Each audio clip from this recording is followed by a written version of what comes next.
প্রিয় দর্শক, আসসালামু আলাইকুম। আমন্ত্রণ মাই টিভি সংবাদে আপনাদের সাথে আছে আমি জেসিনা ফেরদৌসী। শুরুতে জানাবো সংবাদ শিরোনাম। যে বাংলাদেশকে বিশ্ব সম্মানের চোখে দেখে সেখানে রক্ত ঝরা ও প্রাণহানি কাম্য নয় বললেন প্রধানমন্ত্রী। চক্রান্তকারীদের খুঁজে বের করার আহ্বান। মার্চ ফর জাস্টিস কর্মসূচিতে দেশের বিভিন্ন স্থানে রাজপথে শিক্ষার্থীরা পুলিশে বাধায় বিক্ষিপ্ত সংঘর্ষ, আওয়ামী লীগেরও সন্ত্রাস বিরোধী অবস্থান কর্মসূচি পালিত।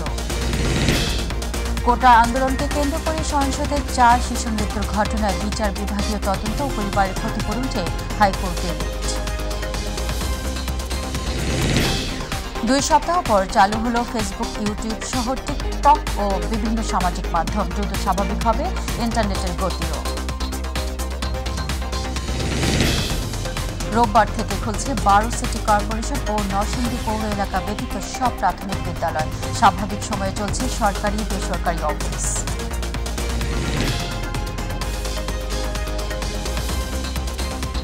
শুনছিলেন সংবাদ শিরোনাম, এবার চলে যাব পুরো সংবাদে। কোটা আন্দোলনকারীদের সব দাবি মেনে নেয়ার পরও এমন সহিংসতার কোনো কারণ ছিল না বলে মন্তব্য করেছেন প্রধানমন্ত্রী শেখ হাসিনা। তিনি বলেন যে বাংলাদেশকে বিশ্ব এখন সম্মানের চোখে দেখে সেখানে রক্ত ঝরা ও প্রাণহানি কাম্য নয়। সকালে বঙ্গবন্ধু আন্তর্জাতিক সম্মেলন কেন্দ্রে জাতীয় মৎস্য সপ্তাহের উদ্বোধনকালে তিনি এসব কথা বলেন। সহিংসতায় যারা নিহত হয়েছেন তাদের পরিবারের প্রতি অশ্রুসিক্ত নয়নে সমবেদনা জানান প্রধানমন্ত্রী। ঘটনার সুষ্ঠু তদন্তে জাতিসংঘেরও সহযোগিতা চাওয়া হয়েছে বলেও জানান সরকার প্রধান। আরও জানাচ্ছেন সাইদুর রহমান আবির। ভর্ব মাছে মোদের দেশ, গর্ব স্মার্ট বাংলাদেশ প্রতিবাদে দেশ জুড়ে শুরু হলো জাতীয় মৎস্য সপ্তাহ। বঙ্গবন্ধু আন্তর্জাতিক সম্মেলন কেন্দ্রে আনুষ্ঠানিকভাবে উদ্বোধন করেন প্রধানমন্ত্রী শেখ হাসিনা। আমি এর শুভ উদ্বোধন ঘোষণা করছি। মৎস্য খাতে বিশেষ অবদানের স্বীকৃতি হিসেবে পদক প্রদান করা হয় 22 ব্যক্তি ও প্রতিষ্ঠানকে। খোদ বঙ্গবন্ধু কন্যাও মাছ চাষি হিসেবে গ্রহণ করেন বিশেষ সম্মাননা স্মারক। মৌসুমের নির্দিষ্ট সময়ে মাছ ধরা থেকে বিরত থাকা জেলেদের জীবিকা নির্বাহে বহুমুখী সুবিধার সঙ্গে যুক্ত হল স্মার্ট কার্ড। সাম্প্রতিক সহিংস ঘটনায় স্বজনহারাদের প্রতি সমবেদনা জানান বঙ্গবন্ধু কন্যা। তাগিদ দেন কোটা ইস্যু নিয়ে আন্তর্জাতিক অঙ্গনে দেশের ভাবমূর্তি নষ্ট করে কে কি অর্জন করল তা জানার। কেন এই রক্ত ছড়া? আজকে যাদের আমরা হারিয়েছি, আমি তাদের আত্মার মাগফিরাত কামনা করি। আর যারা আপনজন হারিয়েছে তাদের প্রতি আমার সহমর্মিতা জানাই। এটা অত্যন্ত কষ্টকর। আমি জানি না অপরাধটা কি ছিল আমাদের, যে ইস্যুটা নেই সেটা নিয়ে আন্দোলনের নামে এই ধ্বংসাত্মক কার্যকলাপগুলি, দেশের অর্জনকে নষ্ট করা, আন্তর্জাতিকভাবে বাংলাদেশের ভাবমূর্তি নষ্ট করা, কে কি অর্জন করলো সেটাই আমার প্রশ্ন। ঘটনা তদন্তে আন্তর্জাতিক সহযোগিতাও চেয়েছেন প্রধানমন্ত্রী। আমরা জুডিশিয়াল কমিটি গঠন করে দিয়েছি, কারণ দাবির অপেক্ষা আমি রাখিনি। আমি তার আগেই জুডিশিয়াল কমিটি করে দিয়ে এবং আজকে আবার আমি নির্দেশ দিয়েছি। আমরা একজন জজ সাহেবকে দিয়ে করেছিলাম, সেখানে আমি বলেছি আরও 2জন জজ সাহেব দিয়ে আরও 2জন লোকবল বৃদ্ধি করে দিয়ে এবং তার তদন্তের পরিধি বাড়ানো। সেই সঙ্গে আমরা জাতিসংঘের কাছে আবেদন করেছি যে আমরা আন্তর্জাতিকভাবে বিভিন্ন সংস্থা আছে, বিশেষ করে বিদেশে, তাদের কাছে আমরা সহযোগিতা চাই যে এই ঘটনার যথাযথ সুষ্ঠু তদন্ত এবং যারা এর সঙ্গে দোষী তাদের সাজার ব্যবস্থা। অনাকাঙ্ক্ষিত পরিস্থিতি সৃষ্টি করে দেশ পিছিয়ে নেবার চক্রান্তের নেপথ্যের গোষ্ঠীকে চিহ্নিত করার আহ্বান জানান সরকার প্রধান। তারপরে এই যে একটা ঘটনা ঘটিয়ে গোলাপাড়িতে মাছ শিকার করে দেশকে পিছনে টেনে নেওয়ার এই চক্রান্তে যারা জড়িত সেটা আপনাদের খুঁজে বের করা উচিত। ওই 71-এ যারা পাকিস্তানি হানাদার বাহিনীর দোষক ছিল তাদের চক্রান্ত বারবার আমাদের দেশকে পিছিয়ে নিয়ে গেছে। এটা হচ্ছে সবথেকে কষ্টের, সবথেকে দুঃখের। ধ্বংসপ্রাপ্ত স্থাপনা পুনর্নির্মাণ করা গেলেও হারানো প্রাণ ফেরত পাওয়া যাবে না বলে দুঃখ প্রকাশ করেন প্রধানমন্ত্রী। যারা আপনজন হারিয়েছেন তাদের প্রতি আমার সহমর্মিতা জানাচ্ছি। সাইদুর রহমান আবির, মাই টিভি, ঢাকা। আওয়ামী লীগের সাধারণ সম্পাদক ওবায়দুল কাদের বলেছেন, স্বাধীনতা ও মুক্তিযুদ্ধ বিরোধী অপশক্তিকে যে কোনো মূল্যে প্রতিহত করা হবে। সবাই ঐক্যবদ্ধ হয়ে প্রধানমন্ত্রী শেখ হাসিনার হাতকে আরও শক্তিশালী করতে হবে বলে মন্তব্য করেন তিনি। সকালে বঙ্গবন্ধু অ্যাভিনিউয়ে সাবেক ছাত্রনেতাদের সাথে মতবিনিময় শেষে এই কথা বলেন তিনি। এ সময় ছাত্রনেতাদের ঐক্যবদ্ধ হওয়ার আহ্বানও জানান ওবায়দুল কাদের। এই নারকীয় তাণ্ডবের সাথে আজকে আমাদের লড়তে হচ্ছে, একসাথে লড়তে হবে, একসাথে মান অভিমান সব ভুলে যেতে হবে। যে কোনো সময় জামায়াতে শিবিরকে নিষিদ্ধ করে প্রজ্ঞাপন জারি হতে পারে বলে জানিয়েছেন স্বরাষ্ট্রমন্ত্রী আসাদুজ্জামান খান। বিকেলে সচিবালয়ে স্বরাষ্ট্রমন্ত্রীর অফিস কক্ষে সাংবাদিকদের এক প্রশ্নের উত্তরে এসব কথা বলেন তিনি। মন্ত্রী বলেন, সন্ত্রাস দমন আইনের 18 অনুচ্ছেদ অনুযায়ী জামায়াতকে নিষিদ্ধ করা হচ্ছে। এটি এখনও প্রক্রিয়াধীন। যে কোনো মুহূর্তে সিদ্ধান্ত জানানো হবে। প্রজ্ঞাপন জারি হবে যে কোনো মুহূর্তে।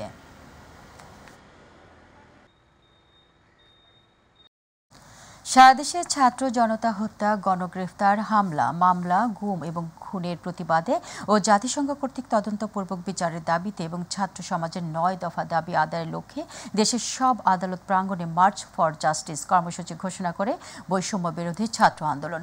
দুপুর 2:30টার দিকে রাজধানীতে আন্দোলনকারীরা জড়ো হয়ে স্লোগান ও মিছিল করতে থাকলে এক পর্যায়ে পুলিশ তাদের হাইকোর্টের ভেতরে প্রবেশে বাধা দেয়। পরে গেটের সামনে বসে পড়েন বিভিন্ন বিশ্ববিদ্যালয়ের শিক্ষার্থীরা। বিস্তারিত আবু সাইদ অপুর রিপোর্টে। কোটা সংস্কারের দাবিতে আন্দোলনরত শিক্ষার্থীদের প্ল্যাটফর্ম বৈষম্য বিরোধী ছাত্র আন্দোলনের একাংশ মার্চ ফর জাস্টিস কর্মসূচির অংশ হিসেবে হাইকোর্ট মাজার গেটের সামনে অবস্থান নেয় বিভিন্ন বিশ্ববিদ্যালয়ের শিক্ষার্থীরা।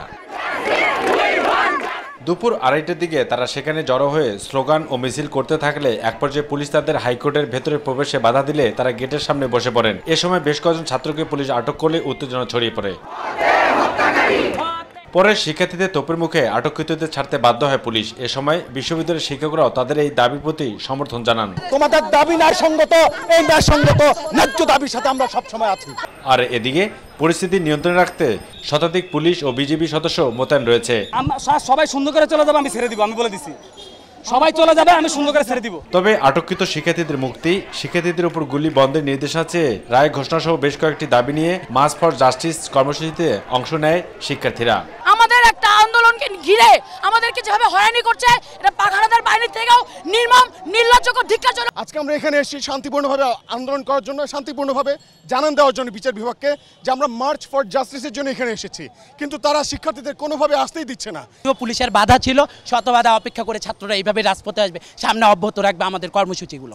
আজি রক্ত নিশি ভরে একিয়ে শুনি ওরে, মুক্তি কোলাহল বন্দি শৃঙ্খলে, কাহারা কারাবাসে মুক্তি হাসি হাসে, টুটেছে ভয় বাধা স্বাধীন হিয়া তলে, রক্ত নিশি ভরে।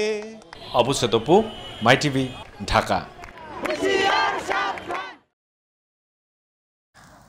কোটা সংস্কার আন্দোলনের 9 দফা দাবিতে সারা দেশে মার্চ ফর জাস্টিস পদযাত্রা পালন করেছে বৈষম্য বিরোধী ছাত্র আন্দোলনকারীরা। চট্টগ্রাম, খুলনা, সিলেট, বরিশাল সহ বিভিন্ন জেলায় এই কর্মসূচি পালন করে শিক্ষার্থীরা।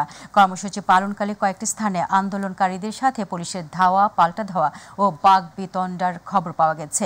এই সময় কয়েকজনকে আটক করে পুলিশ। আরও জানাচ্ছেন SM আরিফ। কোটা সংস্কারের আন্দোলনের আদালত, ক্যাম্পাস ও রাজপথে মার্চ ফর জাস্টিস পদযাত্রা কর্মসূচির অংশ হিসেবে চট্টগ্রামে বিক্ষোভ করেছে আন্দোলনকারী শিক্ষার্থীরা। নগরের লালদিঘির পাড় এলাকার জেলা পরিষদ ভবনের সামনের সড়কে আন্দোলন করে তারা। শিক্ষার্থীদের কর্মসূচি ঘিরে আদালত এলাকায় অবস্থান নেয় বিপুল সংখ্যক আইন শৃঙ্খলা বাহিনীর সদস্যরা। ময়মনসিংহে পুলিশ বেষ্টনীর মধ্যেই কোটা সংস্কার আন্দোলনের 9 দফা দাবিতে বিক্ষোভ করেছে বৈষম্য বিরোধী ছাত্র আন্দোলনকারীরা। নগরীর 0 পয়েন্টে অবস্থান নিয়ে পুলিশের উপস্থিতিতে নানা স্লোগান সহ বিক্ষোভ প্রদর্শন করে শিক্ষার্থীরা। পরে মিছিল নিয়ে টাউন হল মোড়ে গিয়ে অবস্থান নেয় তারা। সেখানেও ঘণ্টাব্যাপী বিক্ষোভ করে অবস্থানকারীরা। পরে পুলিশ আন্দোলনকারীদের সাথে আলোচনা করে সরিয়ে দেয়।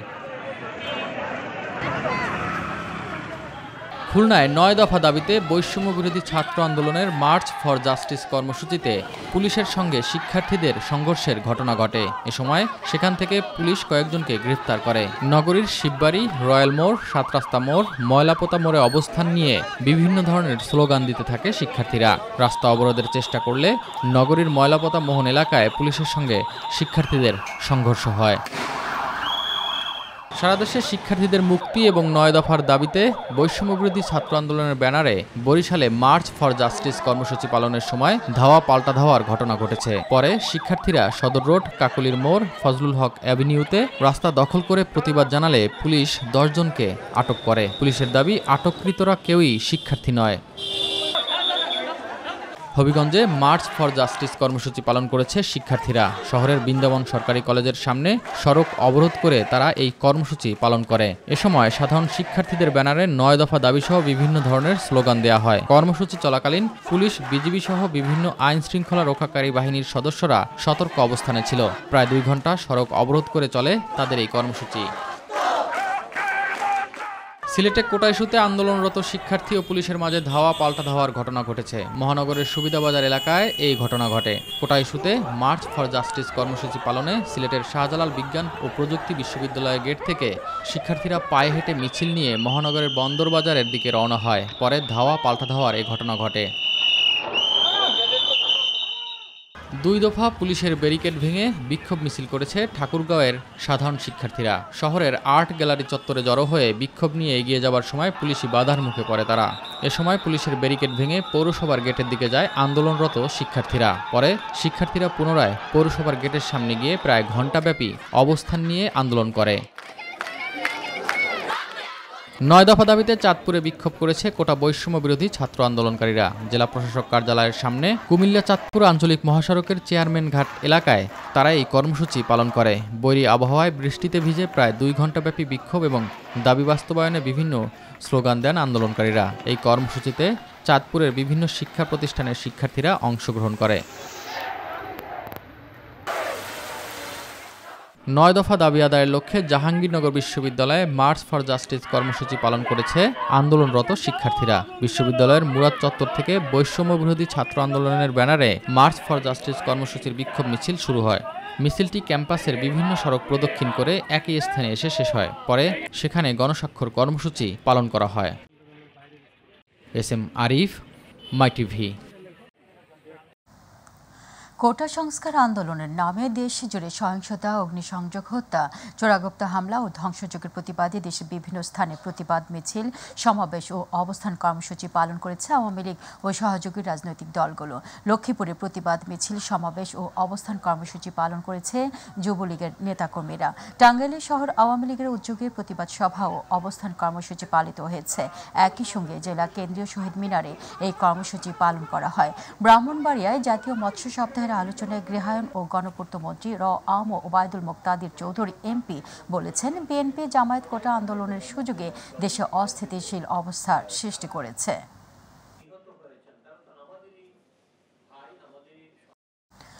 রাজধানীর পুরানা পল্টন মোড়ে পূর্ব নির্ধারিত প্রতিবাদ সভা করতে পারেনি গণতন্ত্র মঞ্চ। কোটা সংস্কার আন্দোলনকে কেন্দ্র করে শিক্ষার্থীদের উপর হামলা এবং পুলিশের গুলিতে ছাত্র জনতা হত্যার প্রতিবাদ ও বিচারের দাবিতে এই কর্মসূচির ডাক দেয় গণতন্ত্র মঞ্চ।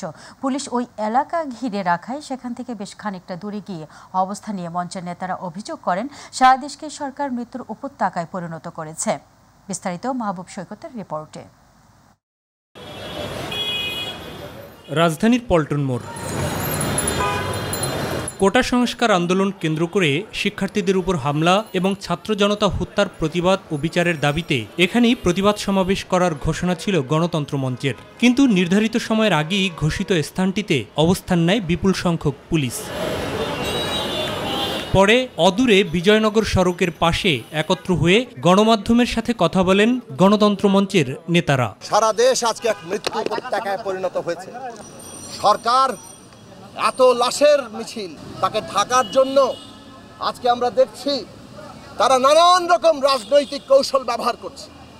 সহিংসতা হয়েছে অনেকগুলো স্থাপনায়, কারা করেছে স্বাধীন নিরপেক্ষ বিশ্বাসযোগ্য তদন্ত চাই, কিন্তু তার আগেই সমস্ত দোষ তারা আন্দোলনকারীদের উপর দিয়েছেন। সরকার একদিকে বলে যে এই কাজ জামাত শিবির করেছে, তাদেরকে নিষিদ্ধ করতে হবে, অন্যদিকে আমরা দেখি তারা যে হাজার হাজার শিক্ষার্থীদের গ্রেফতার করছে তার 87 থেকে 90% কোনো রাজনৈতিক পরিচয় নেই। সরকারের প্রতারণা আজকে পরিষ্কার, তারা সমস্ত আন্দোলনকে ধ্বংস করতে চায়। জামাত এবং শিবিরকে নিষিদ্ধ করবার তারা সিদ্ধান্ত নিয়েছে সন্ত্রাস দমনের আইনে। সন্ত্রাস দমনের আইনে তাদেরকে যদি নিষিদ্ধ করতে হয়, এই সরকার গত 15 বছর দেশের বিরুদ্ধে তারা যে সন্ত্রাস করেছে, বিশেষ করে গত 15 দিন ধরে সমগ্র দেশবাসীর বিরুদ্ধে তারা যে হত্যাকাণ্ড সংগঠিত করেছে, সরকারকে কোন আইনে এই সরকার এবং সরকারি দলের বিচার হবে, বাংলাদেশের মানুষ নিশ্চয়ই ভবিষ্যতে সেটাকে তারা নির্ধারণ করবে। ছাত্র জনতার আন্দোলন ব্যর্থ হবে না বলেও মন্তব্য গণতন্ত্র মঞ্চের নেতাদের। এদেশের মানুষ ঘরে ঘরে প্রতিরোধ গড়ে তুলবে এবং যা করার তাই করে ওনাকে চেষ্টা করবে প্রতিহত করার। বক্তব্য চলাকালীন সেখানেও আইনশৃঙ্খলা বাহিনীর বহর উপস্থিত হলে দ্রুত স্থান ত্যাগ করেন উপস্থিত নেতাকর্মীরা। মাহবুব সৈকত, মাইটিভি, ঢাকা। জনরোষ থেকে রক্ষা পেতে সরকার আইন, সংবিধান, গণতান্ত্রিক রীতিনীতি ও মানবিকতাকে বৃদ্ধাঙ্গুলি প্রদর্শন করে যা ইচ্ছে তাই করছে বলে অভিযোগ করেছেন বিএনপির মহাসচিব মির্জা ফখরুল ইসলাম আলমগীর। এক বিবৃতিতে তিনি বলেন, কোটা সংস্কারের দাবিতে সাধারণ শিক্ষার্থীদের আন্দোলন নিষ্ঠুরভাবে দমন করতে বর্বরোচিত আক্রমণ চালিয়ে গণহত্যা করে সরকার অমার্জনীয় অপরাধ করেছে। শিক্ষার্থীদের আন্দোলন বলপূর্বক বন্ধ করতে ছাত্রদের আইন শৃঙ্খলা বাহিনীর হেফাজতে 4-5 দিন আটকে রেখে বেআইনি কাজ করছে বলে অভিযোগ করেন তিনি। এছাড়া মার্চ ফর জাস্টিস কর্মসূচিতে শিক্ষার্থীদের উপর হামলা করা হয়েছে দাবি করে গ্রেফতার, নির্যাতনের প্রতিবাদ জানান বিএনপির মহাসচিব। কোটা বিরোধী আন্দোলন চলাকালে গুলিতে নিহত শিশু আব্দুল আহাদ, রিয়া গুপ্তা, সাফকাত সামির ও নাইমা সুলতানার পরিবারকে ক্ষতিপূরণ দিতে রিট আবেদন করা হয়েছে। একই সঙ্গে এসব ঘটনায় বিচার বিভাগীয় তদন্ত চাওয়া হয়েছে। সকালে আইনজীবী তৈমুর আলম খন্দকার হাইকোর্টের সংশ্লিষ্ট শাখায় এই রিট দায়ের করেন। রিটে শিশুদের প্রত্যেক পরিবারকে 1 কোটি টাকা করে ক্ষতিপূরণ দিতে আর্জি জানানো হয়েছে। এদিকে শিক্ষার্থীদের উপর সরাসরি গুলি না চালানো এবং কোটা আন্দোলনের সমন্বয়কদের মুক্তি চেয়ে করা রিটের আদেশ আজ হচ্ছে না। বেঞ্চের এক বিচারপতি অসুস্থ থাকায় এই নিয়ে শুনানি বা আদেশ কোনোটি আজ হবে না বলে জানানো হয়েছে। 2 সপ্তাহ পরে দেশে চালু হলো ফেসবুক, ইউটিউব, মেসেঞ্জার, টিকটক সহ মেটার অন্যান্য অ্যাপ্লিকেশনস। দুপুরে রাজধানীর আগারগাঁওয়ে বিটিআরসি ভবন মিলনায়তনে ফেসবুক, ইউটিউব এবং টিকটকের সঙ্গে বৈঠক শেষে মেটার প্রচলিত অ্যাপ্লিকেশন খুলে দেবার সিদ্ধান্ত জানান ডাক, টেলিযোগাযোগ ও তথ্য প্রযুক্তি প্রতিমন্ত্রী জুনায়েদ আহমেদ পলক। পরে তিনি সাংবাদিকদের বলেন, সামাজিক যোগাযোগ মাধ্যমে গুজব ও অপপ্রচার বন্ধে সাময়িকভাবে কিছু বিধিনিষেধ দিলেও সার্বিক বিবেচনায় তা প্রত্যাহার করা হয়েছে। বিস্তারিত আমিনা হিরার রিপোর্টে। কোটা সংস্কার আন্দোলনকে ঘিরে সহিংসতা বাড়লে গোটা দেশে বন্ধ হয় ইন্টারনেট সেবা। 5 দিন পর ব্রডব্যান্ড ও 10 দিন পর মোবাইল ডাটা চালু হলেও বন্ধ ছিল ফেসবুক, টিকটক সহ মেটার কয়েকটি সামাজিক যোগাযোগ মাধ্যম। কোটা সংস্কার আন্দোলন ঘিরে সামাজিক যোগাযোগ মাধ্যমে গুজব ও অপপ্রচার বন্ধে সরকারের তরফ থেকে কোম্পানিগুলোকে ব্যবস্থা নিতে বলা হলে তা না করায় এসব কোম্পানির কাছে 31 জুলাইয়ের মধ্যে ব্যাখ্যা চায় বিটিআরসি। সকালে রাজধানীর আগারগাঁওয়ে বিটিআরসি ভবন মিলনায়তনে ফেসবুক, ইউটিউব এবং টিকটকের প্রতিনিধিদের সঙ্গে বৈঠক করেন ডাক, টেলিযোগাযোগ ও তথ্য প্রযুক্তি প্রতিমন্ত্রী জুনায়েদ আহমেদ পলক। বৈঠক শেষে বলেন, দেশের সার্বিক অবস্থা বিবেচনা করে খুলে দেয়া হয়েছে সোশ্যাল সাইটগুলো। সাময়িকভাবে কিছু বিধিনিষেধ আমরা আরোপ করতে বাধ্য হয়েছিলাম, তবে আমি আনুষ্ঠানিকভাবে আজকে আপনাদেরকে জানাতে চাচ্ছি যে আজকে আমরা সেই বিধিনিষেধ আমরা প্রত্যাহার করে নিচ্ছি এবং বাংলাদেশে আমাদের সাইবার স্পেসে আমরা ফেসবুক, টিকটক এবং ইউটিউবের কার্যক্রম পরিচালনা করতে আর কোনো আমরা বাধা রাখছি না। এটা সম্পূর্ণভাবে সবগুলো অ্যাপ্লিকেশন আমরা ওপেন করে দিচ্ছি।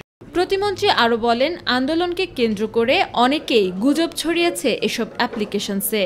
তবে দেশের ভাবমূর্তি রক্ষার্থে ভবিষ্যতে এসব অ্যাপ্লিকেশনস আরও দায়িত্বশীল ভূমিকা রাখবে, এমনটাই জানিয়েছে ফেসবুক, ইউটিউব এবং টিকটক। তারা বিস্তারিত ব্যাখ্যা দিয়েছে যে কোন কোন জায়গাতে তারা আমাদের সহযোগিতা করতে পারলো আর কোন কোন কন্টেন্ট টেকডাউনের জন্য করতে পারলো না। সেই বিষয়ে ভবিষ্যতে তারা আরও ক্লোজলি কাজ করবে এবং তারা আগামী দিনে সরাসরি আরেকটা বৈঠকের সময় চেয়েছে। আন্দোলন ঘিরে সহিংসতা ও গুজব নির্ভর কন্টেন্ট বিটিআরসির অনুরোধে 13% ফেসবুক, 20% ইউটিউব এবং প্রায় 70% টিকটক ক্র্যাকডাউন করেছে বলেও জানান ডাক, টেলিযোগাযোগ ও তথ্য প্রযুক্তি প্রতিমন্ত্রী। যেই পার্সেন্টেজ কন্টেন্ট তারা টেকডাউন করেছে সেটার ব্যাখ্যা দিয়েছে। আমেনা হীরা, মাই টিভি, ঢাকা। দেশের 12টি সিটি কর্পোরেশন ও নরসিংদীর পৌর এলাকা ছাড়া আগামী রোববার থেকে খুলছে প্রাথমিক বিদ্যালয়। পরিস্থিতি স্বাভাবিক হলে সিটি কর্পোরেশন ও নরসিংদী এলাকার স্কুলও খুলে দেওয়া হবে। বুধবার প্রাথমিক ও গণশিক্ষা মন্ত্রণালয় এবং প্রাথমিক শিক্ষা অধিদপ্তরের যৌথ বৈঠকে এই সিদ্ধান্ত নেওয়া হয়। প্রাথমিক ও গণশিক্ষা মন্ত্রণালয়ের এক বিজ্ঞপ্তিতে বলা হয়, ক্লাসের সময়সূচিতে কোনো পরিবর্তন আনা হয়নি। আগের রুটিন অনুযায়ী পাঠদান চলবে, তবে সংশ্লিষ্ট জেলার কারফিউর সময় অনুযায়ী শ্রেণীকক্ষের সময় কমানো কিংবা বাড়ানো যাবে। বিষয়টি জেলা প্রাথমিক শিক্ষা কর্মকর্তা নির্ধারণ করবেন। সরকার আইন শৃঙ্খলা বাহিনীকে ব্যবহার করে দমন নিপীড়নের মাধ্যমে তাদের মতামত চাপিয়ে দেওয়ার চেষ্টা করছে মন্তব্য করে বিরোধী দলীয় নেতা জাতীয় পার্টির চেয়ারম্যান জি.এম. কাদের এমপি। তিনি বলেন, গদি রক্ষায় সরকার প্রতিরক্ষা বাহিনীকে ব্যবহার করায় অর্থনীতির ক্ষতিসহ বহির্বিশ্বে দেশের ভাবমূর্তি নষ্ট হচ্ছে। বিকেলে রংপুরে 2 দিনের সফর এসে সার্কিট হাউসে তিনি সাংবাদিকদের এসব কথা বলেন। জি.এম. কাদের আরও বলেন, দেশের সরকার একনায়কতন্ত্র চালু করে স্বৈরাচারী শাসন ব্যবস্থা চালু করেছে। মানুষকে দমন করে ক্ষমতায় থাকা সভ্য সমাজের নীতি হতে পারে বলেও মন্তব্য করেন তিনি। জি.এম. কাদের কোটা আন্দোলনকারীদের গুলি করে হত্যার ঘটনার সুষ্ঠু তদন্তপূর্বক বিচারের দাবি জানান। এটা একটা দুঃখজনক, জনগণকে রক্ষা করা, রাষ্ট্রকে রক্ষা করা তাদের সকলের দায়িত্ব। তো সরকার নিজের গদি রক্ষার্থে যেটা করছেন, এটাতে দেশের অর্থনীতিতে ব্যাপকভাবে একটা নেতিবাচক অবস্থার সৃষ্টি হয়েছে। দেশে বিদেশে ভাবমূর্তির চরম। দর্শক, এই ছিল এখনকার আয়োজনে। ধন্যবাদ সাথে থাকার জন্য। আমাদের পরবর্তী সংবাদ দেখার আমন্ত্রণ জানিয়ে বিদায় নিচ্ছি। আল্লাহ হাফেজ।